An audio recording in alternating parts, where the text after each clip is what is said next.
Hello everyone, कैसे हो आप सब। मैं हूं गौरव काबरा और एक बार फिर से आप सबका बहुत बहुत स्वागत है हमारे चैनल पे एडिटर्स पे। और आज एक और बहुत ही जबरदस्त कॉन्सेप्ट वीडियो लेकर के मैं आपके लिए आया हूं, जो कि है फाइनेंशियल मैनेजमेंट के सब्जेक्ट से। आज के हमारे टॉपिक का नाम है नेट प्रेजेंट वैल्यू, जो कि एक बहुत ही इंपॉर्टेंट कैपिटल बजटिंग टेक्निक है। और इस टेक्निक के भरोसे हम अपने काफी सारे इन्वेस्टिंग डिसीजन लेते हैं। इन्वेस्टिंग डिसीजन में एनपीवी हमें काफी ज्यादा मदद करता है, क्योंकि ये डायरेक्टली हमें बता देता है कि डिसीजन लेने की वजह से शेयर होल्डर वेल्थ कितने से बढ़ेगी। यस, कितने से बढ़ेगी। तो एग्जैक्टली ये आपको रूपी टर्म्स में बता देता है कि शेयर होल्डर की वेल्थ में कितना इजाफा होगा, कंपनी की वैल्यू में कितना इजाफा होगा। एंड इसीलिए NPV is considered as one of the most trusted capital budgeting technique. लेकिन हर टेक्निक के पीछे एक बहुत ही साधारण सा लॉजिक होता है, एक बहुत ही साधारण सा कॉन्सेप्ट होता है। उस कॉन्सेप्ट को सीखना हमारे इस कॉन्सेप्ट सीरीज का उद्देश्य है। कॉन्सेप्ट सीरीज की पूरी लिंक प्लेलिस्ट में मिल जाएगी आपको नीचे, या प्लेलिस्ट की लिंक आपको नीचे डिस्क्रिप्शन में मिल जाएगी, जा करके जरूर से चेक कीजिएगा। बट अभी के लिए शुरुआत करते हैं नेट प्रेजेंट वैल्यू को समझना। अब देखो, इससे पहले कि हम नेट प्रेजेंट वैल्यू को बहुत डिटेल में समझें, सबसे पहले बहुत बेसिक सी बात करते हैं। आप कोई भी तरह का बिजनेस करोगे तो उस बिजनेस में कुछ पैसे जाएंगे, कुछ पैसे आएंगे। जो पैसे जाते हैं उसे हम कहते हैं कैश आउटफ्लोज, और जो पैसे आते हैं उसको हम कहते हैं कैश इनफ्लोज। एक बार के लिए हम लोग अपना जो भी फाइनेंशियल मैनेजमेंट का जो ब्रेन है ना, उसको साइड में रखते हैं। एक बार एकदम लेमैन की भाषा में बात करते हैं। अगर मैं एक लेमैन हूं और मुझे कोई प्रोजेक्ट करना है, तो मैं क्या चाहूंगा? मेरे जो कैश इनफ्लोज है वो मेरे कैश आउटफ्लोज से ज्यादा हो या फिर उल्टा हो। आप देख सकते हैं मेरे पास में कुछ कैश इनफ्लोज हैं, कुछ कैश आउटफ्लोज हैं। What I would want as a layman, मेरे को और कुछ नहीं मालूम फाइनेंस के बारे में, मुझे बस ये बताओ कि क्या मुझे कैश इनफ्लो कैश आउटफ्लो से ज्यादा चाहिए क्या? आपका जवाब होगा जी भैया, एकदम चाहिए, एकदम चाहिए। तो ये है आपका पहला अंडरस्टैंडिंग कि हाँ भैया, हमको चाहिए कि जो कैश इनफ्लो है वो कैश आउटफ्लो से ज्यादा हो।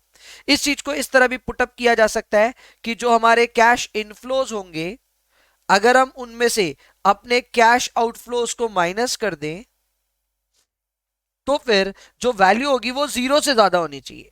जीरो से ज्यादा होने की मतलब ही यही है कि यहां पे आप जो काम कर रहे हो, उधर आपका वैल्यू अगर ग्रेटर देन जीरो आ गया, इसका मतलब आपके कैश इनफ्लोज कैश आउटफ्लो से ज्यादा आ जाएंगे। That's very basic, very simple.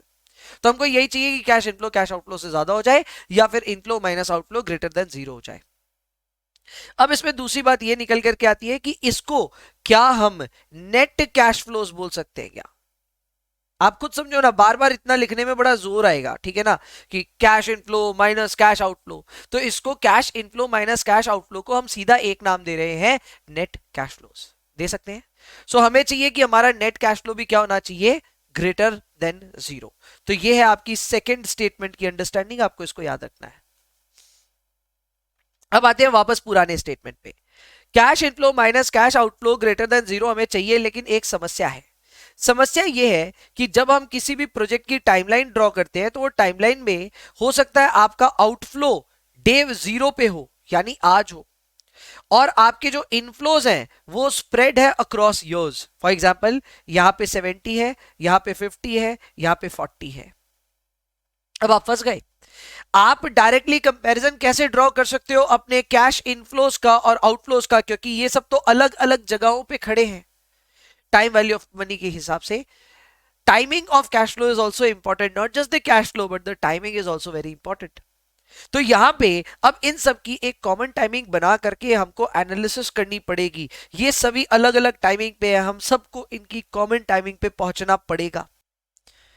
और क्योंकि यहाँ पे अब इनकी टाइमिंग अलग अलग है, तो यार सबको एक टाइम पे लाना है, और एक टाइम पे लाने के लिए पहले ये तो डिसाइड करो किस दिन लाना है। आप किस दिन चाहते हो कि आप इन सबको ना इकट्ठा करके एक दिन पे बुला लो? अब आप खुद समझो, इनफ्लोज अलग अलग डेट पे है, आउटफ्लोज अलग अलग डेट पे है, टाइम वैल्यू ऑफ मनी का तो उल्लंघन हो जाएगा। टाइम वैल्यू ऑफ मनी कहेगा कि कैसे कंपेयर कर रहे हो तुम एक दूसरे के साथ, सबका टाइमिंग अलग अलग है। अब ऐसे में सबको इकट्ठा करना है कोई एक ही डेट पे। क्वेश्चन ये उठता है कि कब इकट्ठा करें। आपके पास चार ऑप्शन है, या तो ईयर जीरो पे इकट्ठा कर लो, या वन पे कर लो, या टू पे कर लो, या थ्री पे कर लो। इकट्ठा किधर करना है इन सारे कैश फ्लोज को, वो बात आती है एक ही पॉइंट पे कि डिसीजन किस दिन लेना है। आपको हाँ या ना बोलना है इस प्रोजेक्ट को। तो हाँ या ना बोलना किस दिन है, when are you going to take the decision, are you going to take the decision on 0 और you are going to take decision on 1 और 2 और 3, आपको यही देखना है। तो मेरे हिसाब से तो भाई डिसीजन हम लोग लेंगे आज के आज, इसीलिए हमको सारे कैश फ्लोज को उठा करके कहां तक लेके आना पड़ेगा, 0 पे। अब आपको भी पता है कि अगर फर्स्ट ईयर के एंड पे, सेकेंड ईयर के एंड पे और थर्ड ईयर के एंड पे कैश फ्लोज है तो उनको 0 पे लाना पॉसिबल है। जो ऑलरेडी 0 पे है उसको कुछ भी पीवी करने की जरूरत नहीं है। तो हम क्या करेंगे, हम इस 70 की भी पीवी करेंगे, हम इस 50 की भी पीवी करेंगे, हम इस 40 की भी पीवी करेंगे। जब ये सारों का पीवी हो जाएगा तो ऑब्वियसली इन सबको हम जोड़ेंगे और जोड़ करके इनको हम नाम देंगे पीवी ऑफ कैश इनफ्लोज। सबकी पीवी आएगी, सपोज कर लेते हैं सबकी पीवी मिलाकर के आ रही है 130। तो अगर हमारी पीवी ऑफ इनफ्लोज आ जाती है 130, so what we will be doing after that, we will be deducting the initial investment out of it, जो कि है यहां पे 100। जैसे ही हम अपने पीवी ऑफ इनफ्लोज में से इनिशियल इन्वेस्टमेंट जो कि हमारा आउटफ्लो है उसको माइनस करेंगे तो हमारे पास आ जाएगा नेट प्रेजेंट वैल्यू।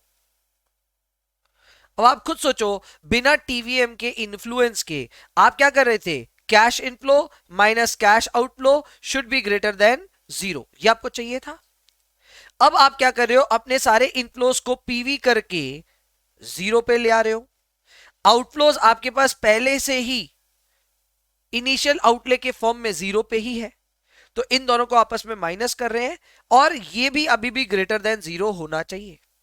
और जहां तक बात है इस इक्वेशन की, तो इसे ही हम कहते हैं एनपीवी। जैसे इसको हम कहते हैं नेट कैश फ्लोज, इसको हम कहते हैं नेट प्रेजेंट वैल्यू। यानी घूम फिर करके बातें भैया बहुत सिंपल है। बातें सबसे पहले आपने ये बताया कि हमको जब भी कोई डिसीजन लेना है हमें ये चीज चेक करना है कि क्या उसका कैश इनफ्लो कैश आउटफ्लो से ज्यादा है क्या। अगर कैश इनफ्लो कैश आउटफ्लो से ज्यादा है तो हमारे लिए एक्सेप्टेबल है। लेकिन दूसरी बात यह आई कि इनफ्लोज और आउटफ्लोज तो भैया स्प्रेड रहते हैं अलग अलग जगहों पे, तो हमको क्या करना पड़ता है, सारे के सारे इनफ्लोज को पीवी करके बुलाना पड़ता है ईयर 0 पे। भैया why year 0 only, why not any other year, because the decision has to be taken at year 0, यानी आज हमें डिसीजन लेना है। इसी वजह से पीवी ऑफ कैश इनफ्लोज करते हैं।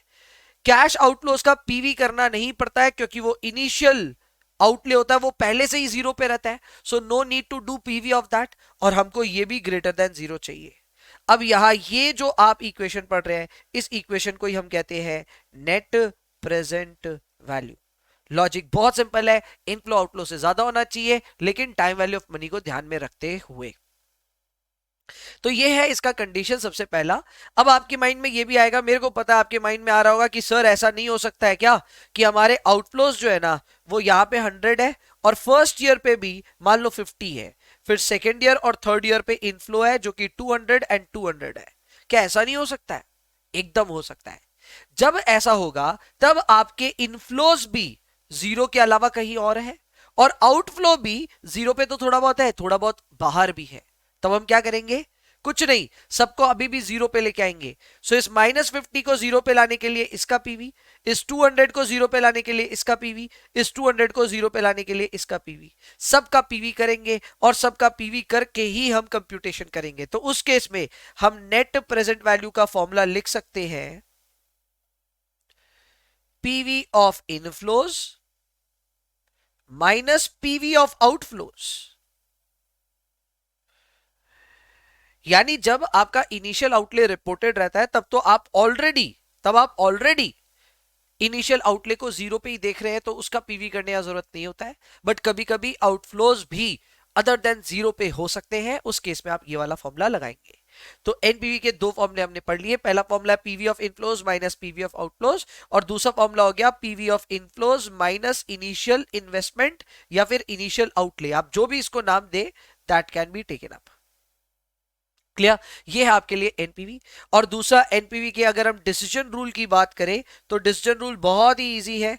एनपीवी अगर ग्रेटर देन 0 हो जाए तो हम एक्सेप्ट करेंगे, और एनपीवी जब लेस देन 0 हो जाए तो हम रिजेक्ट करेंगे।